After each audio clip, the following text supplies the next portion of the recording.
what's the deal, man? We back in this shit.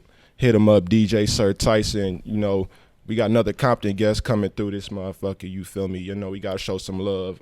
We had another one come through last week, you know, but now this one a little different. I feel like people should pay more attention to, you know. I'm going to put y'all on. Ernest Kingg, you feel me? He coming through.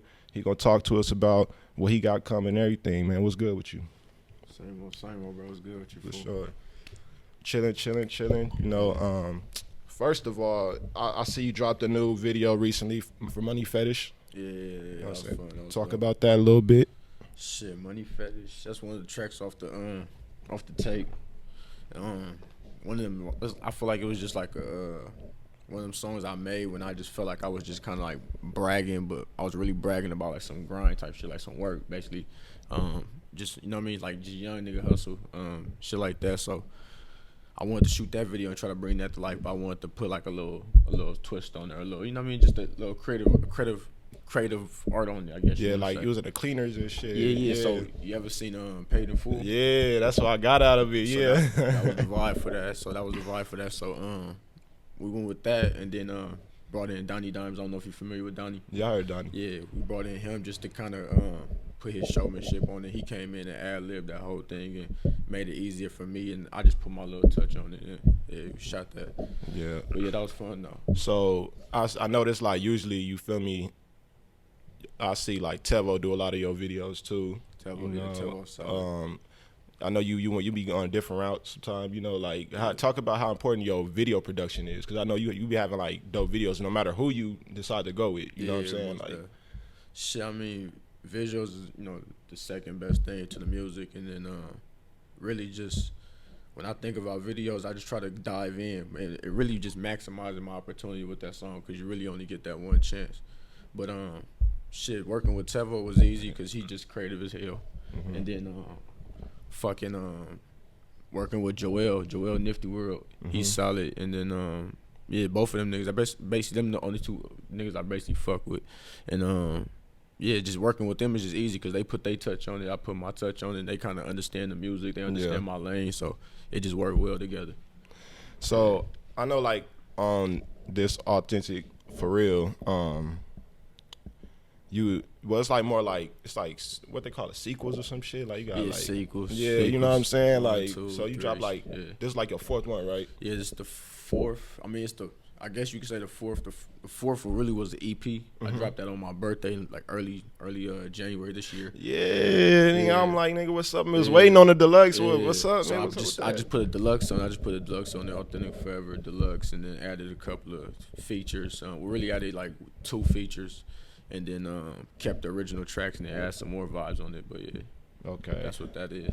So what was taking so long for the Deluxe to come out? Really just, I wouldn't even say like,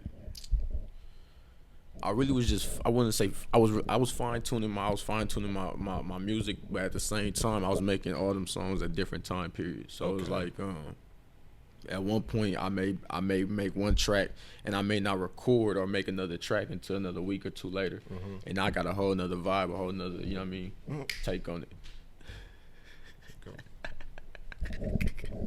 You good. Yeah. But so yeah, I put another take on it. I just create music at different time periods, or I might record 4 or 5 tracks in one night, and then only come up with one favorite one out of them 4 or 5, and I might keep that one and tuck that to the side. Okay, this was for this is for this, and so over time I just built up my basically my catalog, my whatever I wanted to add into it, whatever vibes I feel like, you know what I mean, was it. Played it for the homies over and over again, and then went from there with the best, you know what I mean, with the ones we wanted to roll with. I noticed you got like a lot of like you do harmonizing, melody, singing, you know, whatever you want to, however you want to project that. Yeah, most that. You know what I'm saying? Along with the rapping and shit. So is that something that you was always into when you first started out, or did you just first start out rapping? Rapping. I started out rapping first. Sound like everybody. Yeah, exactly. Yeah. Started off rapping, and then niggas, you know, everybody feel like if you can hold a note, you can, I mean, if you heard good music, you can kind of tune your ear to good music. So, start off rapping, and you know what I mean, always wanted to, you know what I mean, sing, and then one time I think the first track I sung on was like, I think the first Authentic Forever tape, Authentic For Real. It was the track on there. I think it was Faster. I think Faster. That was the first track I ever sung on. Yeah. And really that just came from me working with the same engineer over and over again, and then he making me comfortable with my, you know what I mean? Yeah. So he try that shit, and then I tried and it sounded good and I kept going with it, and over time it just built into more, nigga, this is my lane. I kind of found my sound with my dog, AG, my nigga Austin Garcia. So, yeah, that's really what that is. That's how I kind of built up the harmonizing, the singing more than the rapping. But I could still, you know what I mean? I still get into it. Yeah. Yeah. That's it. And that's what's important, though. You know, a lot of people don't talk too much about the engineers and how the chemistry up in the studio is. And it's like sometimes, or half the time, if not most of the time, you feel me, you got the engineer that bring the best out the artist. You know what I'm saying? Exactly. They listening. They like, nah, you got to come and like they this. Patient. You patient feel me? As fuck. Yeah, I mean, you stopping, going back, deleting shit. I mean, so it's, and especially when they patient like that, and they really fuck with you. That's how you know they really fuck with you. Cause some niggas will be in there just hitting the button and, you know what I mean, get you out the way. Yeah, yeah. But yeah, I mean, I fuck with Austin. I've been fucking with bro for like what 3 or 4 years now. And like I literally found, like I said, I found my sound with bro working with Doug. So yeah, shout out him. Yeah, for sure. Yeah. So I like the Prada. Proud of that. You know what I'm saying? I like that one, along with a couple other ones. But let's talk about how you linked up with DJ from Blue Bucks off that motherfucker. You feel me? Shit, that was really just I knew DJ. Well, I knew of DJ from his little brother played Pop Warner football. Our coach Pop Warner football.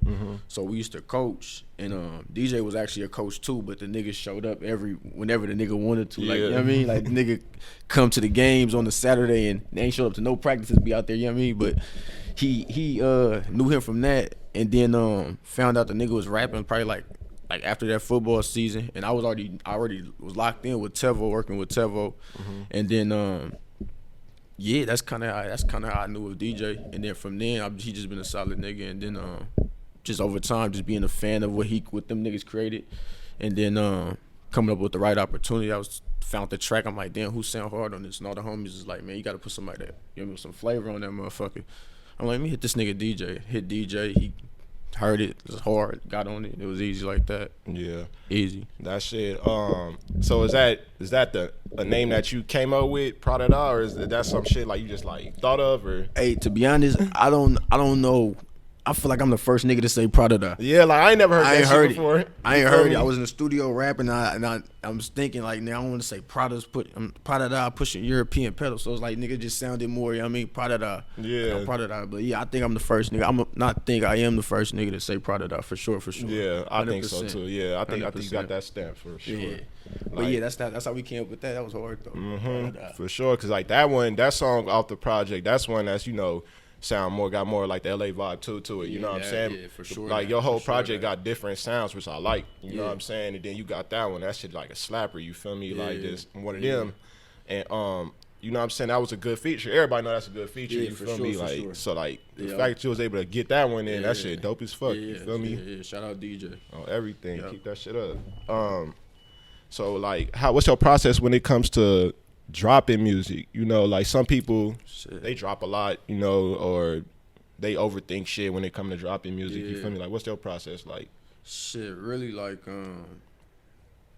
I think like I said, I record in time periods, bro. So like, sometimes like I'll be in the mood. Like, sometimes I just be recording and making music just to make it, and not so much just to make it, but in like, of course, I'm setting up shit like, okay, I could put this with this, I could put this with this. You know what I mean? But more so like when I record, like I could record a whole bunch of tracks and not feel like none of them really flow together until I get to the end of, like, I'm recording in January, and I'm recording tracks all through January, February, March, April, May, June. But if I don't feel like none of them songs can cohesively go together, if I don't feel like I got a single that can stand alone, then I won't drop music. But sometimes it just be life going on, like just different life shit. You know what I mean? I don't get paid from rap music. I do my own thing and I make this shit work for what it is. Exactly. So, nigga, just life be happening sometimes, and niggas ain't got, you know what I mean? I'm not focused on the studio. I'm not locked in the studio, but when I get locked in the studio, then when I get through shit or when I'm going through shit and I get back in the studio, that's when I start, you know what I mean, spilling out shit or coming up with more ideas and wanting to put out music, that hunger again. Yeah. But other than that, really it's just coming up with the music and then like not forcing it, just trying to like put tracks together, what sound good with what. And I don't really drop singles, but nigga, that's one other thing. Like I could, you know what I mean? I feel like every single song, every track I got can stand for itself as a single. But that's something else about like just putting out singles. I be feeling like I want niggas to hear this, and I want you to hear this to go with that. Just to go with that, make it sound more cohesive. Like, okay, he could do all that. So that's what it is. And that's the thing, like, that we get, that I feel like a lot of people get caught up in. You know, everybody want artists to, you know, fucking saturate the shit, just throw out music, you know. But it get, for the fans that's listening, you know, they be like, damn, I want some shit. But you, on the other hand, you the artist, you know, and they gotta understand, like, it's a certain way that certain artists move, you feel me, or that they go through life shit too, you feel me, so that music may not even be, or dropping music may not even be the first thing on their mind at that point, right? Exactly, you know what I'm saying? That's exactly what it be. Sort of God, that's exactly what it be. But like, just nigga, just same shit you go through, bro. Like, you know what I mean? Sometimes you feel like you make yourself get up. You got to get up and go to work or whatever you got to do. But sometimes you just don't feel like doing it. It's like, niggas go through growing pains and all type of other shit. Like Nip said, you gonna go through every emotion. No matter if it's about music or regardless if it's about life, relationships, you gonna go through every emotion, just growing in life. So that's something you gotta go through. Yeah. Paid niggas. Paid niggas. That's one I fuck with too. That's one of my favorites for sure. For sure. Like I like how you came on that one. I feel like more records that you do, that you put out and everything, like, the more you grow, you know what I'm saying? I feel like it's with every artist too, but like, you can literally hear that shit, you know what I'm saying? That's dope. Appreciate you. Yeah. And, I just want to see, like, like, because I already know it's gonna be up whenever, like, you get into that mode where it's like, I'm about to bleed this shit, and I'm about to start, you know what I'm saying? Like, for sure. Like, because I know it's gonna be a time for you, even you as an artist, like, you know, you drop whenever the fuck you want, you feel me? And that shit always fire. Yeah. But you're going to have a time where you're going to like, fuck this, I want to just drop shit every time, you know what I'm saying? Every time. So, I feel like that shit going to be good for you, my nigga. Yeah, for sure. Who the hell are these niggas at the door, man? That shit crazy. Somebody always knocking on the door. Man. But, I feel like, fuck, they fucking up my interview. On everything. They need to fucking up my interview on everything. So, how many more, are you gonna try to link with Tevo a little bit more on your videos? Man, I just talked to Tevo fucking last week, bro. I just talked to Tevo last week. We did some shit for the homie Beaver We did some shit for the homie Beef clothing line, AO original, and then I was just chopping it up with bro over there, and we were supposed to be getting back to work and figuring out something to do, but whenever that nigga find time, cause you know Tevo be moving around doing his own thing, and then like I said, my schedule sometimes don't fit or whatever the case may be, but some more shit for sure coming. I gotta lock in with bro. I gotta hear bro and, you know what I mean, sit down a date and lock that nigga up. That's what it is. Yeah.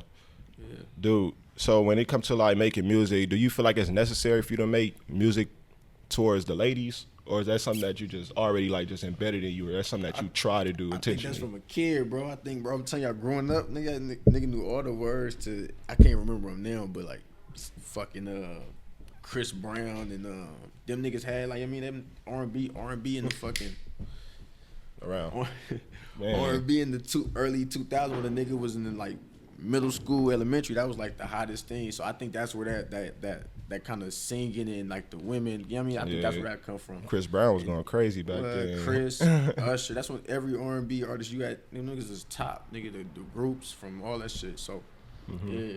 And it ain't too many R&B groups like that no more either, huh? No, for sure not.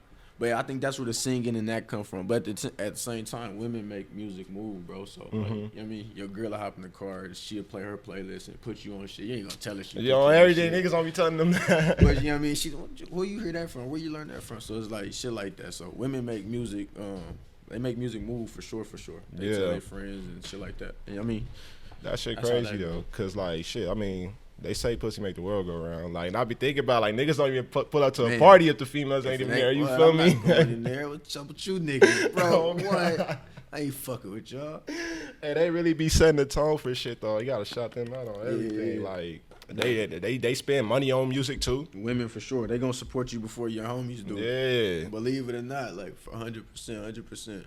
Yeah. Like, a lot of, like, they say, women for sure, like when it come to consuming the music and shit, like I feel like I think that's what they said, like they put a lot of money, they buy the shit, you feel me? Buy the merch, buy the music, you know what I'm saying? For like, sure, yeah, niggas not too many niggas gonna be. I mean, you got the fans, of course, you got diehard fans, you got just fans that just want to support, but not too many niggas gonna be walking around with shirts of another nigga on their chest. Yeah, you know what I mean, so shit like that, and then like yeah, just women, like I said, they make the music move for sure. Niggas not watching videos if women not in it, like just like yeah, shit like that, you gotta have that balance up that in touch there. in it, yeah, for sure.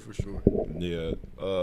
So when it come to your videos and it come to your women, like how you pick them out? How you Bro, get them? I don't even. You don't even be having them. The thing is like this when you not. I feel like when you not there, bro, it's like it's too much of this going on. Yeah. Like, it's like how I want to explain it. I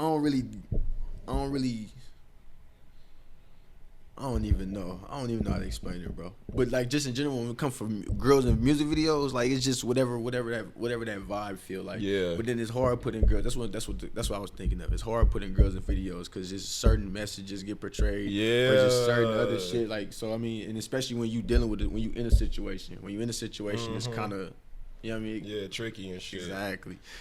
So.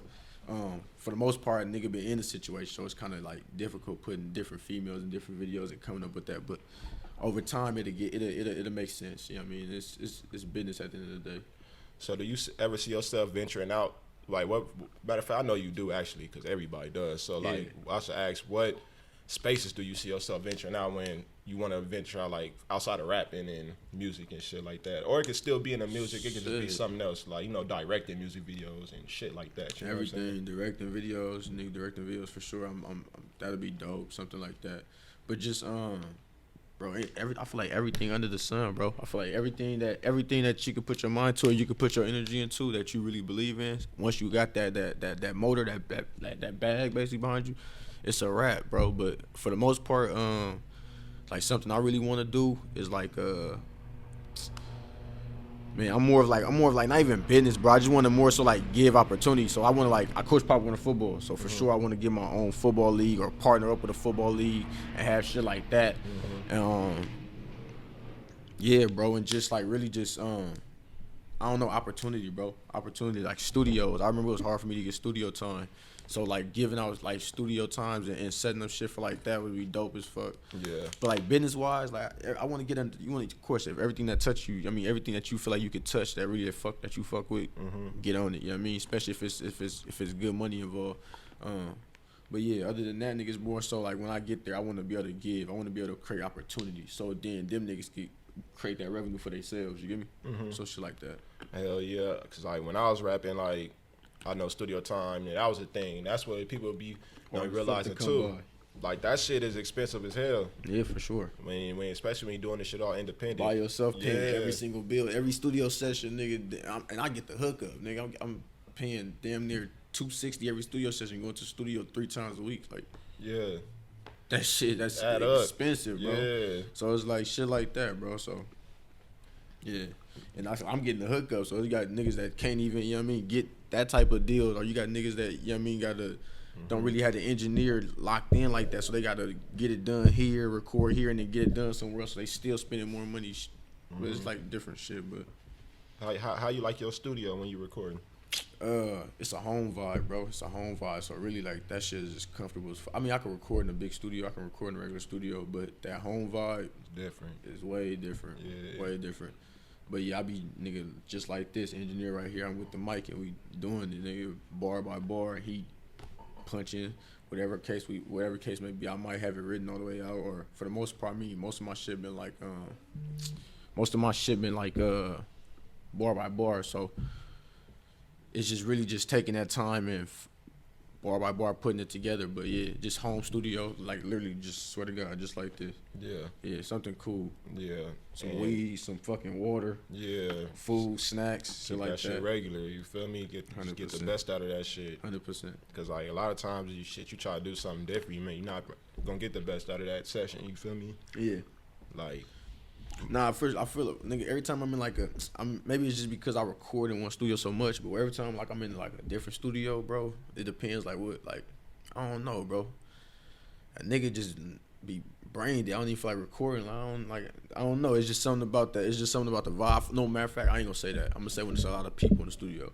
When there's too many people in there, I ain't doing it. That's not my type of vibe. So if we wanna like niggas wanna work, not so much it gotta be being you in there, but if I'm in there, it's a whole bunch of niggas in there, my mind gonna be too more, cause I don't like being around a lot of people in general. So it's like I gotta worry about other shit, and your homies ain't everybody homie. You get me? So it's like shit like that. But yeah, when it's a lot of people, I cannot work. So really, that home vibe really like it's like you get the best out of the best, cause it's just me and the engineer, whoever I invite to the studio. Yeah. So yeah.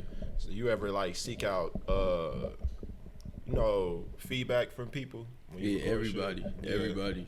Before you put out type shit, or like after you? Before. Whoever at the studio, for sure, them niggas get the first pick, and they'll tell me if it's not it or if it is. My engineer, like I said, I've been locked in with bro for a minute, so I trust his opinion for sure. And then he'll tell me, nah, it's not really it. He'll tell me like, yeah, keep going, let's do this shit, let's knock it out. So, but yeah, I send that shit to the homies. I don't like really sending if I'm putting it on a project and I'm really trying to put something together, and I already know it's dope. You know what I mean? Just that artist type of, you know what I mean? Like that pride. Then I don't send it to nobody. Like I want you to hear it when it come out. But for the most part, if you in that studio session, you hear it, I'm gonna ask you for your opinion. If I really like fuck with you and like my sisters, you know what I mean? Little chicks, you know what I mean? Like shit like that. I send it to them and see what their opinion is. But shit like that, that's cool. Yeah. And I go from there. Basically, if they tell me it's shit or they like it, then I kind of feed off of that and keep on playing it back and shit. So what your shows looking like, as far as like performances and shit? You trying to get back into that, or like when that's going shit. The thing is, bro, I feel like a nigga so much behind the scenes where I got to get out of. But at the same time, it's like I don't be fucking with a lot of shit because I just don't know the crowds. I just don't be fucking with niggas. I don't fuck with niggas in general. But for the most part, it's just nigga. I feel like getting my name out there. I feel like I'm not there to be putting on. I mean, I could for sure perform. Like, not a full on show and shit. Yeah, I mean, for like, sure. Just pop up on some like a couple 100%. songs in on that motherfucker. 100%. I could perform, but niggas just really about getting in contact with niggas and putting it together. Especially with how the shit shaping up with the world and shit with the main. But for the most part, it's about just locking in with niggas. Like, let's do it. Let's get out there and do it. But yeah, I don't be really, like I said, I don't be really like reaching out to niggas or so much fucking with niggas, because I don't be just into that crowd. I'm not even a club type nigga, to be honest. Like I'd rather not go to the club. I'd rather be at the house. If let's bring the club here, you know what I mean? A couple of little different vibes and let's do it but out and about, like nah. But yeah, whenever niggas want to lock in and we set it up and it's the right little location, right little shit, I'll get out there. I could for sure perform. I want to, for sure. Well, for sure, man. We gonna keep looking forward to that, man. I appreciate you coming through. Fucking with Hit 'Em Up. Got Ernest Kingg, man. He just dropped some shit. Man, keep looking out. He doing his shit out here. I'm doing my shit. You know, I'm killing the motherfucking ones and twos every fucking weekend. You know what I'm saying? Anybody tell you I don't go up, they a motherfucking lie. But hey, man, we gonna keep this shit going, man. Appreciate y'all for tapping in with us. We out. Yeah.